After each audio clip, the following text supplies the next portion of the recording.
Hola a todos, mi nombre es Victoria Flores y hoy voy a explicarles sobre la homeostasis.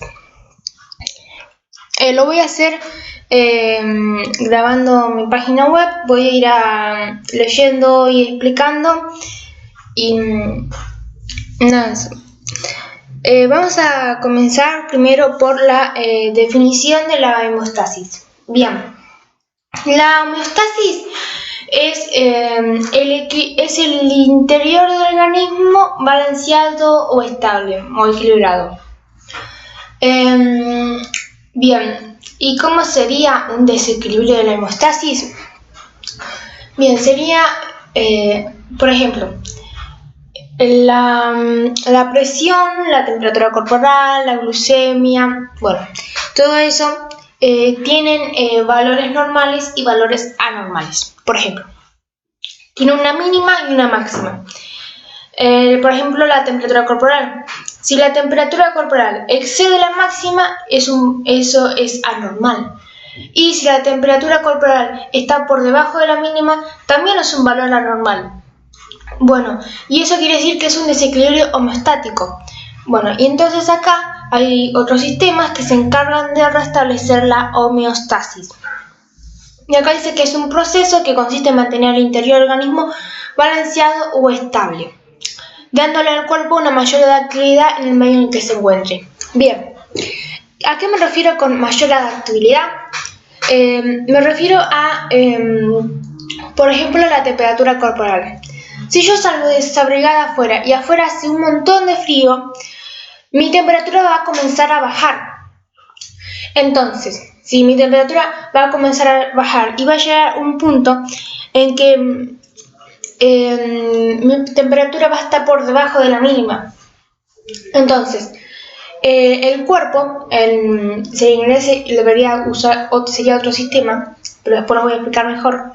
Vamos a decir que el cuerpo en general, se va a encargar, porque ahí hay un desequilibrio hemostático, porque ahí mi temperatura está por debajo de la mínima. Entonces el cuerpo se va a encargar de que la temperatura vuelva a estar entre los valores normales. ¿Por qué? Porque así me da una mayor adaptabilidad. ¿Cómo? El cuerpo me está adaptando a mí a poder yo estar en climas fríos. Por eso le da una mayor adaptabilidad. Ahora vamos a ver la homeostasis en los líquidos. Bien. Una característica importante de la homeostasis es el mantenimiento del volumen y composición de los líquidos corporales. Estos líquidos son soluciones diluidas que contienen sustancias químicas disueltas. Y estas se encuentran tanto dentro de las células como alrededor de ellas. Bien. Dentro de las células hay un líquido llamado líquido intracelular y se abrevia LEC. Después, fuera de las células hay un líquido llamado líquido extracelular y se abrevia LEC. Ahora, ¿qué pasa con este LEC? Lo que pasa es que el LEC se encuentra en distintas partes de nuestro cuerpo y en cada parte en que se encuentre va a tener un nombre distinto. Como por ejemplo, las células tienen entre célula y célula hay un pequeño espacio. Ese pequeño espacio va a estar ocupado por el líquido intersticial. Por cierto, si mal no me recuerdo, el espacio que hay entre célula y célula se llama espacio de intersticio. Bueno, acá está en esta imagen, ¿ven? Sí, espacio de intersticio. Ahora vamos a ver bien esa imagen y explicar primero esto. Bien, ahora, otros ejemplos donde podemos encontrar el LEC con otros tipos de nombre? Por ejemplo, en los vasos sanguíneos se va a denominar plasma. En los vasos linfáticos se va a denominar linfa. Y dentro y alrededor del encéfalo y de la médula espinal se va a llamar líquido cefalorraquídeo. En las articulaciones como líquido sinovial y el eje de los ojos como humor acuoso y cuerpo vítreo. Bien, ahora, este líquido intersticial es muy importante. ¿Por qué es muy importante? Porque su composición está cambiando continuamente. Y es muy importante el líquido intersticial para las células, ya que su correcto funcionamiento depende del líquido intersticial. Bueno, ¿y por qué este líquido, su composición cambia continuamente? Bueno, ahora vamos a explicar con la imagen. Bueno, cambia porque, como verán, acá tenemos las células. Tenemos, a ver si puedo hacer zoom. Sí. Bien. Tenemos las células, estas azules. Dentro de las células hay un núcleo.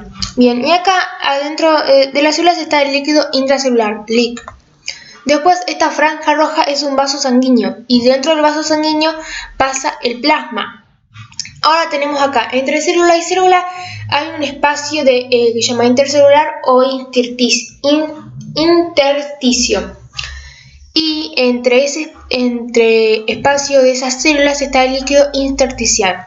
Bien, ahora, ¿por qué cambia la composición del líquido intersticial? Bueno, lo que pasa es que las células desechan sustancias y dióxido de carbono. Bueno, ¿dónde las van a desechar? En el líquido intersticial. Entonces la composición cambia. Estas sustancias o el dióxido de carbono tiene que llegar hasta el vaso sanguíneo y tiene que pasar por todo el líquido intersticial hasta llegar al vaso sanguíneo. Cuando llega al vaso sanguíneo va a atravesar las paredes del vaso sanguíneo porque son muy finitas. Va a poder atravesar. Bien, ¿y dónde los va el dióxido de carbono? ¿Dónde va a ir por el vaso sanguíneo? Va a llegar hasta los capilares del pulmón, donde los vamos a expulsar por la exhalación. Ahora, pero del líquido intersticial no solamente salen sustancias, sino que también entran, como por ejemplo sustancias nutritivas y oxígeno. Bien, estas sustancias y el oxígeno salen del vaso sanguíneo y tienen que atravesar el líquido intersticial hasta llegar a una célula y entrar en ellas. Bien, por eso la composición del líquido intersticial cambia a cada rato, porque siempre hay sustancias saliendo y entrando. Bien, ahora vamos a ver voy a poner otra vez ahí. Ahora vamos a ver el control de la homeostasis. Bien, hay que saber que la homeostasis de nuestro cuerpo está continuamente siendo alterada. Y puede ser alterada por algo del exterior, que ahora vamos a ver cómo determinamos eso. Por ejemplo, las alteraciones que provienen del exterior, como un calor intenso o la falta de oxígeno suficiente para correr una carrera de 4 kilómetros, es una alteración del exterior. Pero también puede haber alteraciones internas. ¿Y cómo serían estas alteraciones? Bueno, un ejemplo es saltearse el desayuno. Si vos te saltas el desayuno, puede ocurrir una disminución drástica de la glucosa. Bueno, ¿qué es la glucosa? El azúcar en sangre.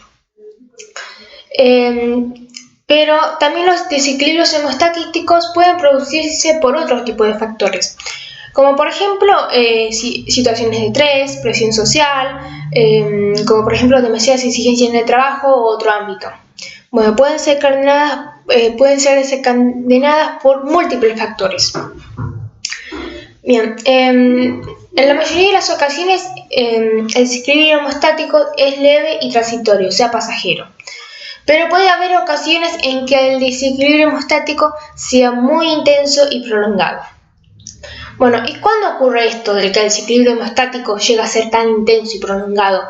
Bueno, ocurre cuando uno se intoxica, o sea, puede ocurrir por intoxicaciones, infecciones graves o la exposición a temperaturas extremas. Bien, ¿y cómo hace el cuerpo para combatir contra estos desequilibrios hemostáticos? Bueno, el cuerpo tiene unos sistemas. Estos sistemas regulan ese desequilibrio y tratan de mantener el balance. Bueno, la mayoría de las ocasiones actúan el sistema nervioso y el sistema endocrino. A veces trabajan juntos, a veces trabajan individualmente. Bien, ahora el sistema nervioso regula la homeostasis y lo hace a través de impulsos nerviosos. y lo envía a todo el cuerpo. Estos impulsos nerviosos son increíblemente rápidos y lo hacen de una forma increíblemente inmediata. O sea, para ponerles un ejemplo, si yo toco algo caliente, no me voy a poner a pensar, me estoy quemando, debo quitar la mano. No. Simplemente toco algo caliente y rápidamente el cerebro envía la respuesta de quitar la mano de ese algo que me quema y me lastima. Bueno, eso es un ejemplo de lo increíblemente rápido que puede llegar a ser el sistema nervioso. Ahora tenemos el sistema endocrino. El sistema endocrino está compuesto por glándulas, muchas glándulas. Están situadas en diferentes partes del cuerpo y estas glándulas secretan o producen hormonas que las van a liberar al torrente sanguíneo o a la sangre. Estas glándulas tienen una función específica y podríamos decirle que funcionan como mensajeros porque van entregando como una orden que les envía el sistema endocrino. Pero estas glándulas actúan estas hormonas actúan con mucha lentitud, demasiada lentitud. Por ejemplo, un ejemplo del sistema endocrino, de uno de los procesos del sistema endocrino, puede ser la pubertad, que el sistema endocrino libera glándulas para poder desarrollar el cuerpo. Bueno, y este proceso es lento. Y ahí tenemos un proceso de qué tan lento puede ser el sistema endocrino. Bien, ahora vamos a ver el sistema de retroalimentación. ¿Qué es un sistema de retroalimentación? Bueno, para empezar es como un ciclo de nunca acabar, así, bien resumido. Bien, ¿qué es lo que hace este ciclo de nunca acabar? Bueno, supervisa, evalúa, modifica y vuelve a supervisar y vuelve a hablar y así sucesivamente. Bueno, ¿y a qué cosa hace todas esas cosas? O sea, ¿a qué cosas supervisa, evalúa, modifica? Bueno, supervisa y evalúa y todas esas cosas lo hace a una parte del cuerpo. Y un ejemplo de cómo funcionaría este sistema de retroalimentación sería que funciona como una empresa. Por ejemplo, en una empresa hay un supervisor, supervisa todo. Y hay una persona que evalúa la calidad del producto, otro que modifica y hace mejoras al producto, y el que es supervisor tiene que volver a evaluar el producto que tiene mejoras para ver si está bien. Y así vuelve a empezar el ciclo una y otra vez. Bueno, ahora habíamos dicho que el sistema de retroalimentación se encarga de supervisar, evaluar, modificar y todo eso a una parte del cuerpo. ¿Y cuáles son estas partes del cuerpo? Porque no son solamente una. Bueno, se las puede denominar estas variables que son supervisadas, por decirlo de una manera, pueden ser la temperatura corporal, la presión arterial o el nivel de glucemia y otras más también. ¿Y cómo se los denomina? Condición controlada. ¿Por qué condición controlada? Porque es algo que los sistemas de nuestro cuerpo, como el sistema nervioso, el sistema endocrino, pueden controlar. Bueno, ¿y cómo se denomina a eso que afecta a nuestra condición controlada? Porque recordemos que la condición controlada puede ser la temperatura corporal o la presión arterial o cualquier otra. Y si nuestra temperatura está por debajo de la mínima o por encima de la máxima, hubo algo que tuvo que cambiar nuestra temperatura, haciendo que se salga de los valores normales. ¿Y cómo se llama ese algo que cambió nuestra temperatura normal? Bueno, se llama estímulo. Entonces, ese algo que cambia nuestra temperatura corporal se llama estímulo. Y nuestra temperatura corporal es la condición controlada. Después tenemos, bueno, el sistema de regulación, el sistema de retroalimentación está. El sistema de retroalimentación tiene tres componentes básicos. Bueno, el primero es el receptor. El receptor es una estructura del cuerpo que tiene la función de captar todos los cambios de esas condiciones controladas. Bien, esa información que está absorbiendo, que está recolectando, las va a enviar al centro de control. El centro de control podría ser el sistema nervioso. La va a enviar al centro de control. ¿Y cómo las va a enviar al centro de control? Bueno, las va a enviar por vías aferentes. Estas vías son las que van al centro del control. ¿Y por qué cosa? Si la envía por las vías aferentes, ¿qué cosa va por las vías aferentes? Bueno, eso que va por las vías aferentes se llaman impulsos nerviosos o sustancias químicas. O sea que el receptor va a enviar esa información a través de impulsos nerviosos o sustancias químicas. ¿Por dónde las va a enviar? Por las vías aferentes. ¿Y las vías aferentes a dónde van? Al centro de control. Por ejemplo, como hablábamos recién de la temperatura corporal, que si yo salgo afuera y hace mucho frío, los receptores de mi piel, ¿qué son los receptores de mi piel? Bueno, son terminaciones nerviosas. Estos receptores van a detectar el cambio de mi temperatura corporal y del ambiente. Bueno, entonces estos receptores van a enviar ese mensaje al centro del control. Van a enviar esa señal de hace mucho frío, me estoy congelando, por decirlo de alguna manera. Van a enviar al centro de control por impulsos nerviosos a través de las vías aferentes. Y el centro de control, ahora vamos a ver qué es lo que hace. Bien, acá tenemos el centro de control. El centro de control recibe la información, es el encargado de recibir la información. También es el encargado de evaluar la situación y ver qué está pasando. Va a analizar la información que recibió y el centro de control también va a... ¿Se acuerdan que dijimos de los valores normales y los valores anormales? Bueno, el centro de control establece qué valores son normales y qué valores son anormales. Entonces, el centro de control va a recibir la información, va a evaluar la situación y va a enviar una respuesta.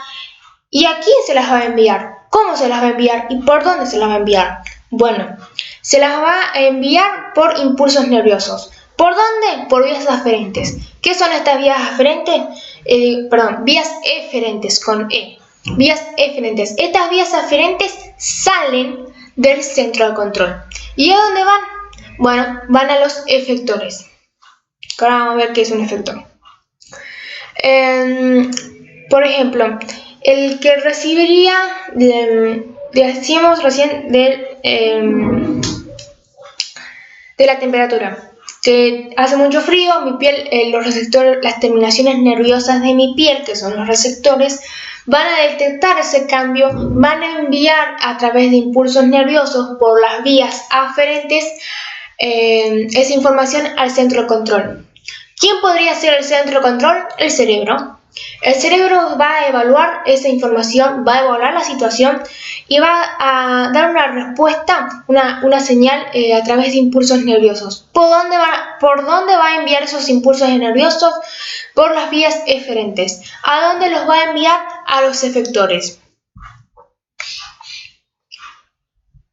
Bien, ahora vamos a ver qué es un efector. Bien, el efector es el que recibe la orden o la señal que mandó el centro de control. Bien, y se encarga de ejecutar la orden. O sea, si el centro de control te dice quita la mano del fuego, el efector va a tener que quitarla. Bueno, en este caso dijimos que hace mucho frío afuera. Entonces, como dijimos que las terminaciones nerviosas van a enviar esa información, que son los receptores, a través de las vías aferentes, esa información llega al centro de control, que es el cerebro. El cerebro va a enviar una respuesta por las vías eferentes y esa respuesta va a llegar al efector.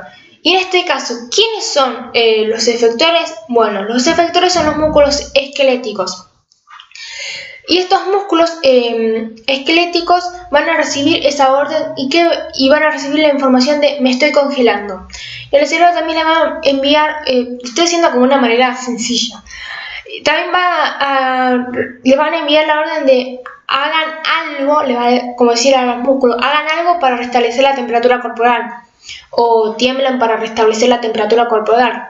Y acá, ¿por qué puse tiemblen? Bueno, lo que pasa es que cuando los músculos reciben esa orden del centro de control, los músculos esqueléticos van a comenzar a tiritar. ¿Por qué tiritean? Para generar calor. ¿Y qué es cuando vamos por la calle de un día de invierno y vemos una persona temblando? Bueno, es ahí cuando vemos que el cerebro mandó a los músculos esqueléticos que tiemblen para restaurar el calor corporal. corporal. Bien, ahora, ¿cómo es que un sistema de retroalimentación funciona bien? ¿Está todo perfecto? Bueno, cuando los receptores y los efectores están en comunicación con el centro de control, pueden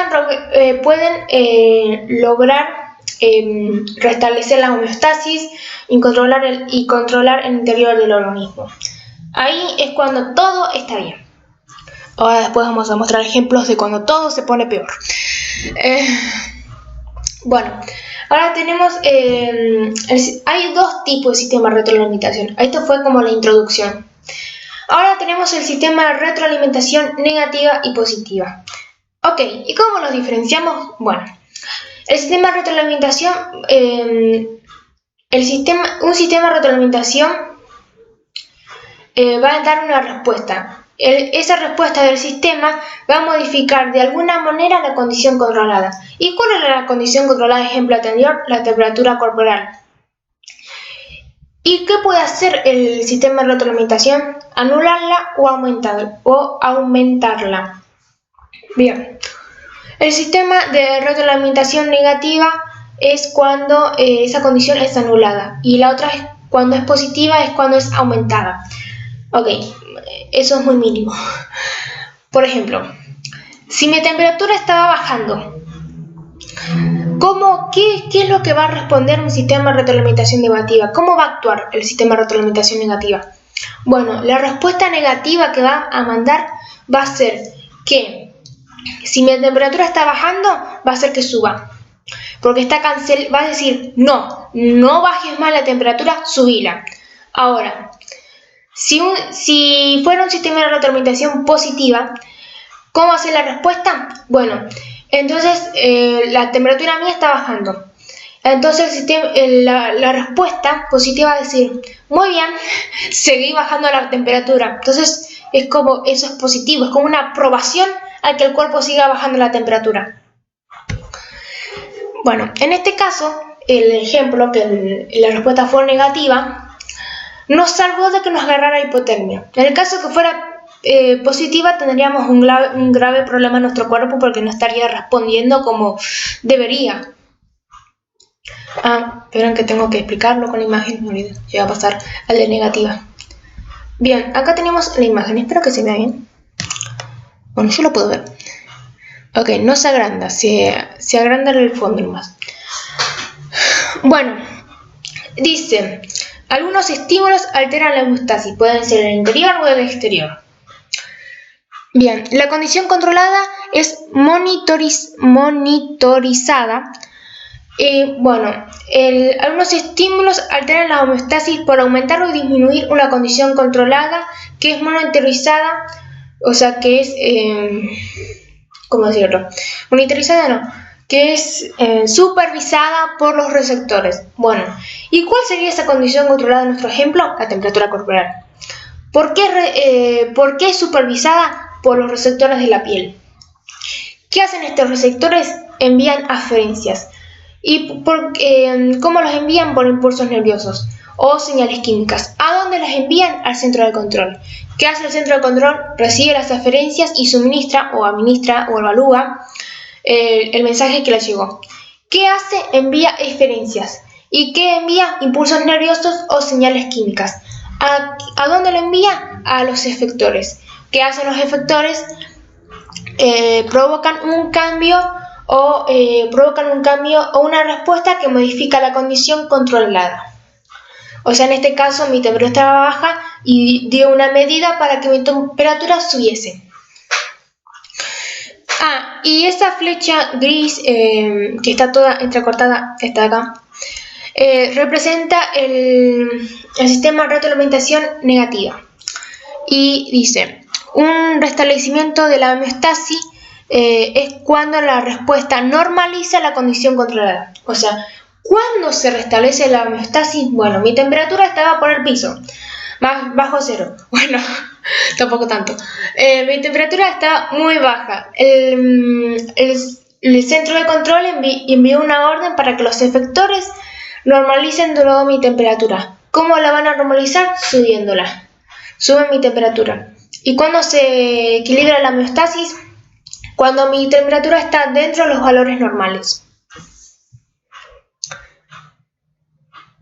Bien, ahora vamos a explicar la sistema de retroalimentación negativa. Bien, el sistema de retroalimentación negativa es cuando hay un aumento o una disminución de la condición controlada. Es decir, cuando si está por debajo de los valores o por encima del valor máximo. Y puede ser provocada por un estímulo interno o por uno externo. Los receptores, como ya vimos, van a captar esa información, la van a enviar a través de impulsos nerviosos por las aferencias al centro de control. El centro de control va a enviar una orden, una respuesta a través de impulsos nerviosos, que son las eferencias. Los efectores van a ejecutar esa orden que recibieron del centro de control y recién ahí vamos a poder distinguir cuando es retroalimentación negativa o positiva. Ahora vamos a ver un ejemplo. Bien, si el centro de control envía una orden de anular o disminuir, ¿a qué me refiero con disminuir? No me refiero si tengo 30 de fiebre y baja la fiebre, no. Me refiero más que nada a anular. Por ejemplo, disminuir me refiero a... ¿Cómo sería? Ahora me está viniendo un ejemplo, pero no sé cómo explicárselos. Por ejemplo, de anular, bueno, se lo voy a explicar con anular, que sería básicamente lo mismo que el disminuir. O sea, es cuando, si ese estímulo que me está provocando que mi temperatura corporal baje o suba, por ejemplo, digamos que baja. Luego, entonces, el centro de control va a enviar una respuesta y decir, no, eso está mal. Entonces va a anular lo que está haciendo el cuerpo, que es bajar la temperatura, o va a anular ese estímulo original de que me está bajando la temperatura, y va a decir, no, no hagas eso, y va a decir, subir la temperatura corporal. Bueno, entonces, ¿cómo es que está disminuyendo si me está subiendo la temperatura corporal? Bueno, lo que pasa es que a disminuir me refiero como a reprimir, por así decirlo, reprimir el estímulo original, por decirlo así. O sea, está anulando lo que me causó el estímulo original. Está diciendo, no, eso no se hace así. Entonces, la condición controlada, o sea, la temperatura corporal va a subir. Y esa sería una respuesta negativa cuando dice no hagas eso, cuando hace de lo contrario a lo que está haciendo. Si mi temperatura es alta, va a decir baja la temperatura. Entonces, también va a ser una respuesta negativa. ¿Por qué? Porque está diciendo eso está mal, eso no se hace, y va a anular eso, va a decir no. Ahora vamos a poner un ejemplo de la presión arterial. Por ejemplo, una condición controlada puede ser la presión arterial, que se abrevia PA. Si por un estímulo el corazón late más rápido o más fuerte, la presión arterial aumenta. Bien, la presión arterial es la fuerza que ejerce la sangre sobre las paredes de los vasos sanguíneos. Bien, y algunos de los vasos sanguíneos tienen barroreceptores. ¿Qué son los barroreceptores? Los receptores Son células nerviosas que pueden detectar los cambios en la presión. Bueno, estos receptores van a enviar esa información por los impulsos nerviosos, que son las aferencias, ¿hacia dónde? Hacia el cerebro, no, hacia el encéfalo, en este caso. Y que es el encéfalo, el centro de control. Y este va a evaluar la situación y va a enviar una orden o una respuesta mediante los impulsos nerviosos. ¿Por dónde? Por las eferencias. Estas eferencias, ¿a dónde van a llegar? A los efectores. ¿Y cuáles son los efectores? El corazón y los vasos sanguíneos. Estos dos, el corazón y los vasos sanguíneos, van a ejecutar esa orden y van a hacer que la frecuencia cardíaca disminuya. Y los vasos sanguíneos se van a dilatar, o sea, se van a ensanchar. ¿Y qué va a dar como resultado? La disminución de la presión arterial. ¿Y qué va a hacer esto? La respuesta o orden ejecutada. ¿Y qué va a pasar? La homeostasis se va a restablecer. Bien, ahora tenemos que el estímulo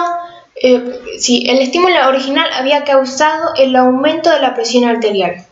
Y la respuesta del sistema de retroalimentación negativa es negativa porque la anula. Dice, no, baja la presión porque eso no, así no va. Y anula haciendo que la presión arterial disminuya. Por esta razón es un sistema de retroalimentación negativa. Bien, acá tenemos una imagen que dice: algunos estímulos alteran la homeostasis por aumentar la presión arterial. Los barroreceptores de ciertos vasos sanguíneos envían aferencias, impulsos nerviosos. ¿A dónde? Al centro de control. ¿Quién es el centro de control? El cerebro. Interpreta las aferencias y envía eferencias por medio de impulsos nerviosos. ¿A dónde? Al efector. ¿Quién es el efector? El corazón y los vasos sanguíneos. La disminución de la frecuencia cardíaca se reduce la presión arterial. Se restablece la homeostasis cuando la respuesta normaliza la condición controlada. Bien, ahora vamos a ver la retroalimentación positiva. Bien, tenemos la retroalimentación positiva, que vendría siendo simplemente, por ejemplo, volvemos con la temperatura corporal. Digamos que la temperatura de mi cuerpo está bajando. ¿Qué va a hacer el sistema de retroalimentación? Va a decir, perfecto, seguí bajando la temperatura. Básicamente va a ser positiva porque está probando eso que está, ese estímulo que me está haciendo que mi temperatura baje. Bien. Después, y va a hacer que eso va a hacer que siga siendo así y que sea aún más. Y los efectores van a ejecutar esa orden y no van a parar hasta que un mecanismo lo detenga. Después, un ejemplo podría ser el parto natural, y las primeras contracciones son el de estímulo. ¿Qué hacen estas primeras contracciones? Van a empujar al feto hacia el cuello uterino. Las células del cuello uterino van a detectar la dilatación. ¿Y quién es la condición controlada? El cuello uterino. Bueno, las células van a enviar esta información por las aferencias al encéfalo, que es el centro de control. Y este va a liberar una hormona llamada oxitocina, que sería la respuesta, y la va a enviar por eferencias. ¿Y por dónde va a ir? Por la sangre. Ahora, la oxitocina va a aumentar las contracciones, haciendo que el feto siga descendiendo y dilatando el cuello uterino.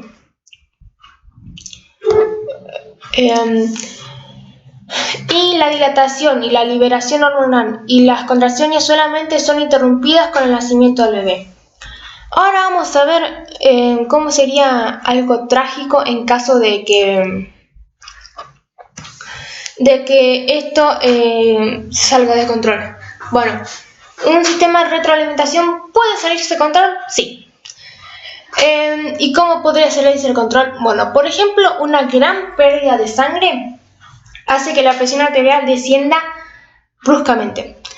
Y las células del cuerpo van a comenzar a funcionar con menos eficacia. ¿Y ¿por qué van a funcionar con menos eficacia? Por la falta de oxígeno. Y si la pérdida de sangre continúa, entonces las células van a comenzar a debilitarse. Incluso algunas podrían llegar a morir. El corazón comenzará a latir cada vez más lento y la presión cardíaca cae en picada. Pues de hecho acá puse una imagen. Ahí de como todo va en picada. Y si no hay intervención médica pronto, la muerte será inminente o inevitable. Bien, ahora vamos con una imagen. Bien, acá no se va a poder apreciar bien. Dice, las contracciones de la pared uterina empujan la cabeza o el cuerpo del bebé hacia el cuello uterino, lo que aumenta la distensión, o sea, la dilatación del cuello uterino. Los receptores, células nerviosas del cuello uterino sensibles a la distensión, envían aferencias, impulsos nerviosos, al centro de control. El cerebro interpreta las aferencias y libera eferencias, que va a liberar oxitocina. Los efectores, los músculos de la pared uterina, se contraen con más fuerza. El cuerpo del bebé destiende más el cuello uterino. Y acá dice que solamente este ciclo es interrumpido con el nacimiento del bebé. Y solamente con el nacimiento del bebé se reduce la dilatación del cuello uterino, y es ahí cuando se rompe el ciclo de retroalimentación positiva. Bien, volviendo un cuadrito atrás, que es cuando el cuerpo del bebé distiende aún más el cuello uterino. La retroalimentación positiva, la mayor distensión del cuello uterino aumenta la liberación de oxitocina, que provoca más distensión en el cuello uterino. Bien, ahora vamos a explicar el desequilibrio homeostático. Bien, la homeostasis se ha definido como una condición en la que el medio interno del organismo permanece relativamente estable. El cuerpo tiene la capacidad de mantener la homeostasis, tiene el poder de curación y una resistencia al maltrato. ¿A qué me refiero con esto? Me refiero a que el cuerpo puede mantener la homeostasis, sí. ¿Qué me refiero con poder de curación? Me refiero a que si nosotros nos raspamos, nos curamos. No es como que no sé, como que seamos superhéroes, pero si nos raspamos un poquito, no va a tardar menos de un día en curarse, creo. Entonces, ¿qué me refiero con resistencia al maltrato? A que nuestro cuerpo puede resistir lesiones. ¿Y qué tipo de lesiones puede resistir? Bueno, cortaduras, quebraduras y intoxicaciones. Porque eso también maltrata a nuestro cuerpo.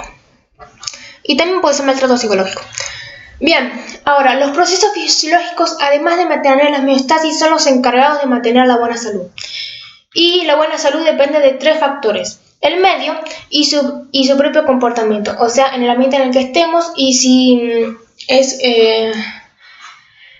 el ambiente, me refiero a si, o sea, ¿cómo decirlo? Si no es acogedor o es un ambiente hostil, y cómo ese ambiente se comporta con nosotros, si es bueno o malo. Por ejemplo, su conformación genética, me refiero al ADN. ¿Y qué significa el ADN? Bueno, si teníamos un tatarabuelo que tenía una enfermedad que puede transmitirse por los genes, bueno, también depende de nuestra conformación genética. Por eso que podría llegar a decir que podríamos tener la enfermedad de nuestro tatarabuelo. Bien, ahora, el aire que se respira, también me refiero se puede referir a la contaminación y al ambiente y todo eso.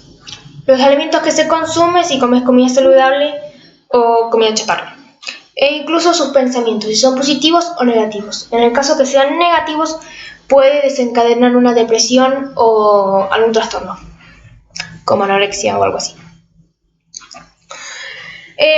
Bueno, entonces la manera de vivir nos afecta al cuerpo y afecta sus capacidades, como la de mantener la homeostasis, la capacidad de recuperación de un episodio de estrés, y los malos hábitos desencadenan muchas enfermedades. Por ejemplo, consumir tabaco puede desencadenar muchas enfermedades. ¿Por qué? Porque el tabaco estamos exponiendo a nuestro tejido pulmonar a los químicos que tiene el tabaco. Y el tabaco no solamente provoca enfermedades que son literalmente que muy pocas personas logran sobrevivir, como el cáncer o el enfisema. Bueno, el tabaco no solamente provoca enfermedades, sino que además daña la capacidad del pulmón de autocurarse. Bien, y después tenemos que si todas las condiciones controladas de nuestro cuerpo están bien y que entonces la homeostasis se mantiene, si todas las condiciones controladas del cuerpo se mantienen dentro de sus límites normales, la homeostasis se mantendrá y el cuerpo será saludable. En cambio, si uno o varios componentes del cuerpo deja de contribuir con el mantenimiento de la homeostasis, va a crear un desequilibrio homeostático, que a su vez puede traer un trastorno o una enfermedad. Y dependiendo de la gravedad, dependiendo de la gravedad de la situación en que está el cuerpo, puede causar la muerte. Ahora acá puse unas definiciones de trastorno, enfermedad y más. Bien, trastorno es cualquier anormalidad de la estructura o la función. Bien, no se me ocurre nada con trastorno nada con trastorno relacionado con el cuerpo físico. El único trastorno que se me ocurre es trastorno de anorexia, pero es una enfermedad mental. Un trastorno mentales. Bien, ahora después tenemos enfermedad. ¿Qué es la enfermedad? Una afección que se caracteriza por una serie de signos y síntomas reconocibles. Ok, ¿a qué me refiero con esto? Bueno, los síntomas reconocibles son como síntomas que todo el mundo puede ver. Por ejemplo, la fiebre, dolor de cabeza, etc. Eso lo puede reconocer el que lo padece como el otro. El médico, por ejemplo. Y los signos no los puede reconocer el que los padece. Solamente los puede reconocer el médico. Después tenemos enfermedad local, que es que afecta una parte o una región limitada del cuerpo. Por ejemplo, la infección sinusal. Después tenemos enfermedades sistemáticas que afectan todo el cuerpo o varias partes de este. Y un ejemplo de ese sería la gripe. Bien, hasta acá llegó el video y quiero mostrarles que acá en cada entrada que voy haciendo hay un formulario en el que puede completar, que son preguntas sobre lo que acabo de explicar. Y en total el formulario da un total de 100 puntos y pueden ver cuántos puntos pueden llegar a alcanzar. Bueno, eso es todo, hasta el próximo video, chao.